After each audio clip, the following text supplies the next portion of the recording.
set your rotor height using your baler jack, you then need to adjust the drawbar to suit the tractor. Using this live screw here and these three either side.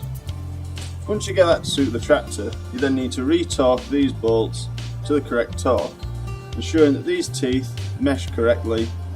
These torques are 210 Nm and this torque 730 Nm.